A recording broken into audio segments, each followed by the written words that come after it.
ନିର୍ଯାତନା ଓ ସ୍ୱାମୀର ଦ୍ୱିତୀୟ ବିବାହକୁ ନେଇ ଥାନାରେ ଅଭିଯୋଗ ଆଣିଲେ ସ୍ତ୍ରୀ। ଅନୁଗୁଳ ଜିଲ୍ଲା ପୌରପାଳ ଥାନା ନିକଟସ୍ଥ ନୂଆହତା ଗ୍ରାମରେ ଜଣେ ମହିଳା ତାଙ୍କ ସ୍ୱାମୀଙ୍କ ନାମରେ ଦ୍ୱିତୀୟ ସ୍ତ୍ରୀ ରଖିଥିବା ନେଇ ଥାନାରେ ଅଭିଯୋଗ କରିଛନ୍ତି। ଅଭିଯୋଗ ଭିତ୍ତି କରି ପୋଲିସ ମହିଳାଙ୍କ ସ୍ୱାମୀଙ୍କୁ ଥାନାରେ ଅଟକ ରଖି ପଚରାଉଚରା କରୁଛି। ମିଳିଥିବା ସୂଚନା ଅନୁସାରେ ଅଭିଯୋଗକାରିଣୀ ଜଣକ ହେଲେ କଣ୍ଟାବଣିଆ ଥାନା ନିକଟ ଶିବପୁର ଗ୍ରାମ ବର୍ଷା ସିଂ।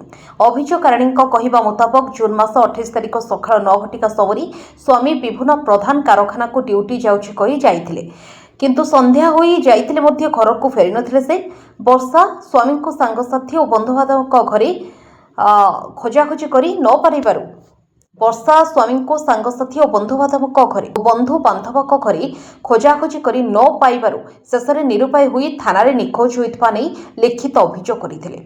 ଗତକାଲି ରାତି ପ୍ରାୟ 11 ଘଟିକା ସମୟରେ ସ୍ୱାମୀ ବିଭିନ୍ନ ଘରକୁ ଆସି ଖାଇ ପିଇ ଶୋଇଥିଲେ। ମହିଳା ଜଣଙ୍କ ପୂର୍ବଦିନ ରାତିରେ ଇନ୍ଷ୍ଟାଗ୍ରାମରେ ଦେଖିଲେ କି ତାଙ୍କ ସ୍ୱାମୀ ଆଉ ଜଣେ ଝିଅକୁ ଦ୍ୱିତୀୟ ବିବାହ କରିଛନ୍ତି। ଏନେଇ ଆଜି ସକାଳ ସମୟରେ ସ୍ୱାମୀଙ୍କୁ ଘର ଭିତରେ ତାଲା ପକାଇ ଦେଇ ଥାନାରେ ଅଭିଯୋଗ କରିଛନ୍ତି ସ୍ତ୍ରୀ।